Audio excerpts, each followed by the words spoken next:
Let's say Brock Purdy doesn't play this week. Going against the Patriots, they're 1-2.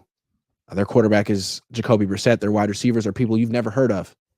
Do you think the Niners can beat the Patriots without Brock Purdy? Okay, let's make it real clear. We're not saying Brock Purdy will miss that game. We're playing a game. He's day-to-day. What would happen if he couldn't play? It's an interesting question because, first of all, let's say the Patriots are really a bad club.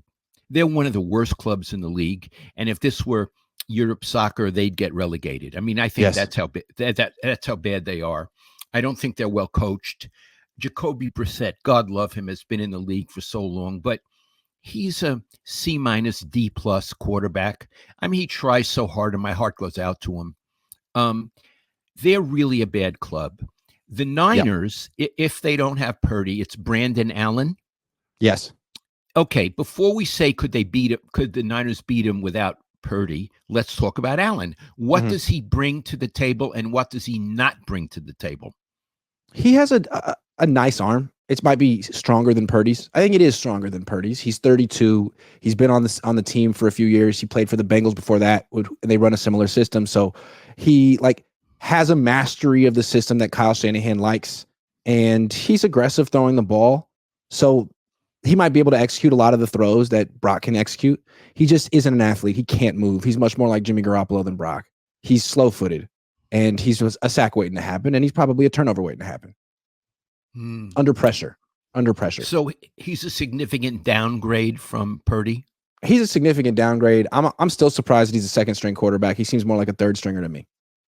Okay. Having said that, I would be shocked if the Patriots beat the 49ers. I just think compared to New England, the 49ers are better coached, although we're going to get into a little of that later. They're better coached, but they're not great coached. And they, even with the injuries, they have so much talent on offense and defense. I just don't see them losing to the Patriots, especially at home. What do you think, Iggy? They shouldn't lose to the Patriots. They should dominate the Patriots. They should destroy the Patriots. But they should have destroyed the Rams last week. It seemed like they thought they should have destroyed the Rams last week. They went up 14-0 early. That game could have got out of hand, and then they just messed around. So I don't know. I mean, I don't think the Niners are good enough right now to say that they're just going to take care of business. We got to see them do it. And the thing that's interesting about the Patriots, they have a really good defense. Rams had the worst defense in the league, and Brock did really well. But Kyler did even better the week before. They were supposed to do well against that defense. This is a good defense that they're facing, kind of like what the Vikings have. How are the Niners going to do against this?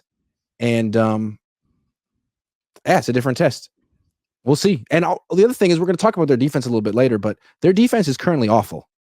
And the Patriots may not be able to throw, but they can run the ball. They have two good running backs. Ramondre Stevenson and Antonio Gibson are both good. Both good. Iggy, let's pretend for a moment that I'm still a columnist writing, although I've been retired now 7 years, and you're writing columns. Let's say the Niners beat the Patriots on Sunday, and you're in the press box. You're not broadcasting. You're writing a column. What would you say about them beating the Patriots? Would you write that the Niners are back? No, I don't. That would be irresponsible. A win is a win. They get full credit. They needed it. A loss would have been catastrophic. They took care of business, but let's see if they can make it a trend, or are they going to be the team that wins a couple, loses a couple? Because that's what the 2014 Niners were in Harbaugh's last year. You could kind of feel it when a coach is losing his team. He can't really get it going for long stretches. They have moments, and then they have moments where they lose to teams that are embarrassing. Like, can you remember the last time the Niners lost a game like this to a team they're supposed to dominate? I mean, not that we're not going to talk much about the game from Sunday, but they were missing Cooper Kupp and Puka Nacua. Like that's like losing to they lost to one of the worst teams in the league. And Iggy, the Niners were up by 10 points with about 6 minutes to go. Yeah, I mean, 6:18 left. They were up by 10. Yeah, I mean, they really blew it. So you wouldn't, if they were to beat the Patriots, you wouldn't write, "Oh, it's great. They've now established themselves." You'd say they took care of business. Congratulations. Where do you go now? That's the Patriots are one of the worst teams in the league, and the only reason we're saying this is a game is because the Niners just lost to one of the worst teams in the league. So Okay. beating them is like good. What if, God forbid, and I say this because I don't think it's going to happen. What if, God forbid, they lose to the Patriots? What would you write then? Kyle Shanahan's losing his team. That this team is going down. This is a team that's looking like they're going to miss the playoffs. It looks like they've tuned out their head coach. That's something they need drastic changes with this team. If they lose to the Patriots at home 3 straight, yeah, because the schedule's only going to get worse. They might be able to pull out of it, but if they lose this game, I'm starting to think that they're not going to make the playoffs. Okay. But again, I don't think they're going to lose this game. I'm just going over all the hypotheticals we would do in an English class.